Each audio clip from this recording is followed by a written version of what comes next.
बिस्मिल्लाहिर्रहमानिर्रहीम। अस्सलाम वालेकुम डियर स्टूडेंट।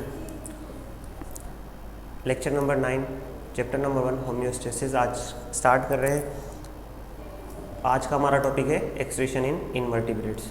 बेसिकली दो तरीके के एनिमल्स प्रेजेंट हैं अर्थ पे, कुछ वर्टिब्रेट्स और दूसरे हैं इनवर्टिब्रेट्स। इनवर्टिब्रेट्स उन ऑर्गेनिजम्स को कहा जाता है जिनकी बैकबोन जो है वो प्रेजेंट नहीं होती। ये सिंपल ऑर्गेनिजम्स हैं, तो हम पहले सिंपल ऑर्गेनिज्म इनवर्टिब्रेट्स को डिस्कस करेंगे, देन हम जाएंगे कॉम्प्लेक्स की तरफ वर्टिब्रेट्स में। ठीक है, तो आज इनवर्टिब्रेट्स में हम कौन कौन से ऑर्गेनिजम्स को डिस्कस करेंगे? Planaria, earthworm and cockroach. सबसे पहले बात करते हैं प्लेनेरिया कि प्लेनेरिया किस तरीके से एक्सक्रीशन करते हैं। प्लेनेरिया को फ्लैट वर्म्स भी कहा जाता है। फ्लैट वर्म्स क्यों कहा जाता है? क्योंकि इनकी बॉडी बिल्कुल फ्लैट जो है होती है। इनका जो एक्सक्रीटरी सिस्टम है वो ट्यूबुलर होता है। इन ट्यूब्स को प्रोटोनेफ्रिडियम कहा जाता है। प्रोटो का मतलब फर्स्ट एंड नेफ्रिडियम नेफ्रॉन से निकला हुआ, यानी नेफ्रॉन से पहले। इनकी अगर ट्यूब्स की बात करें, यहाँ पर एक ट्यूब की स्ट्रक्चर दी गई है, तो इनके ट्यूब्स के आगे बीच में एक ब्लंट एंड है जिनको फ्लेम सेल कहा जाता है।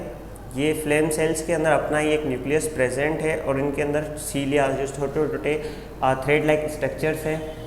ये सीलिया क्या करते हैं? ये फ्लिकरिंग करते हैं। फ्लिकरिंग करने की वजह क्या है कि जितना भी नाइट्रोजीनियस वेस्ट है, लाइक यहाँ पर इनकी बॉडी के अंदर प्रेजेंट है, ये फ्लिकरिंग की वजह से वो नाइट्रोजीनियस वेस्ट अपने अंदर यानी कि प्रोटोनेफ्रिडियम यानी इन ट्यूब्स के अंदर लेके आते हैं।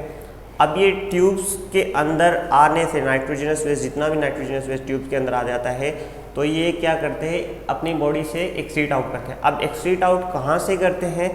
इनकी बॉडी के ऊपर छोटे छोटे माइन्यूट पोर्स प्रेजेंट होते हैं जो आउटसाइड जो है ओपन होते हैं बॉडी के आउटसाइड की तरफ। इन पोर्स को नेफ्रिडियो पोर्स कहा जाता है। इन्हीं नेफ्रिडियो पोर्स से जितना भी एक्सक्रीटरी प्रोडक्ट है वो बॉडी से बाहर चला जाता है। अब बेसिकली ये ऑर्गेनिजम्स कौन सा ऐसा मटेरियल है जो यहाँ पे एक्सक्रीट आउट करती हैं?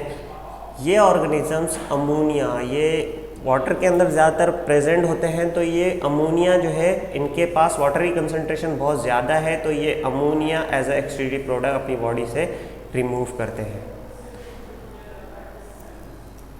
फिर बात करते हैं सेकेंड ऑर्गेनिजम्स के ऊपर। सेकेंड ऑर्गेनिज्म हमारे पास अर्थवर्म। अर्थवर्म बेसिकली इनकी बॉडी जो है वो सेगमेंटेड होती है। ये सेगमेंट्स इनकी बॉडी के अंदर प्रेजेंट होते हैं। इनका एक्सक्रीटरी सिस्टम भी ट्यूबुलर होता है। इनके ट्यूब्स को मेटानेफ्रिडियम कहा जाता है। इनके हर एक ट्यूब दो सेगमेंट्स के साथ अटैच है, यानी अगर बात करें एक सेगमेंट की, तो एक सेगमेंट से ये नेफ्रोस्टोम, ये जो ओपनिंग है, एक सेगमेंट से ये एक्सक्रीटरी प्रोडक्ट जो है या वे नाइट्रोजनस वेस्ट को कंडक्ट करते हैं और दूसरे सेगमेंट से ये एक्सक्रीट आउट करते हैं। इनकी जो ओपनिंग होती है, ट्यूब्स की ओपनिंग, यहाँ पर सीलिया प्रेजेंट होता है। ओपनिंग जहाँ पे है उसको हम कहते हैं नेफ्रोस्टोम, और जिस एंड से ये एक्सक्रीट आउट करते हैं अपना वेस्ट प्रोडक्ट, उसको हम कहते हैं नेफ्रिडियोपोर। थोड़ी सी बात करते हैं इस पिक्चर के अंदर कि किस तरीके से ऑर्गेनिजम्स नाइट्रोजनस वेस्ट को कंडक्ट करते हैं। सबसे पहले यहाँ पर एक सेगमेंट है, यहाँ पे एग्जांपल के तौर पर यहाँ पर टोटल नाइट्रोजनस वेस्ट जो है इनका प्रेजेंट होता है। नेफ्रोस्टोम के बिल्कुल साइड पे सीलिया प्रेजेंट होते हैं। ये सीलिया क्या करते हैं? सारा का सारा वेस्ट प्रोडक्ट नेफ्रोस्टोम से अपने अंदर ले लेते हैं इन ट्यूब्स के अंदर।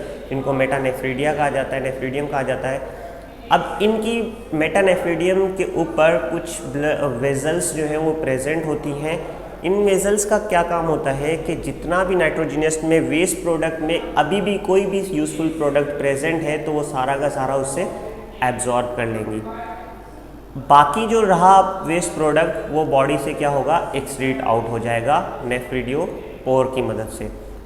अब हर सेगमेंट में ऐसे ही है कि एक सेगमेंट का नाइट्रोजनस वेस्ट लिया जाता है और दूसरे सेगमेंट से एक्सक्रीट आउट करता है। यहाँ से ये नेफ्रोस्टोम प्रेजेंट है, अटैच है, इस सेगमेंट का नाइट्रोजनस वेस्ट लिया जाएगा और इस सेगमेंट से निकाल दिया जाएगा। सेम एज इसी तरीके से यहाँ पर भी नेफ्रोस्टोम से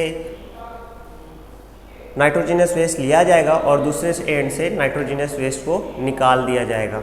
यहाँ पर अब लिखा भी हुआ है, नेफ्रोस्टोम जो होता है वो सारा का सारा वेस्ट प्रोडक्ट कलेक्ट कर लेता है एक सेगमेंट से, बाकी मेटानेफ्रीडियम के ऊपर कुछ वेजल्स प्रेजेंट होती है जो टोटल मेटानेफ्रीडियम को कवर करती हैं। ये क्या करती हैं, रीअब्जॉर्ब करती हैं यूजफुल मटेरियल को, और बाकी जो रिमेनिंग मटेरियल है वो एक्सक्रीट आउट हो जाएगा नेफ्रीडियोपोर से।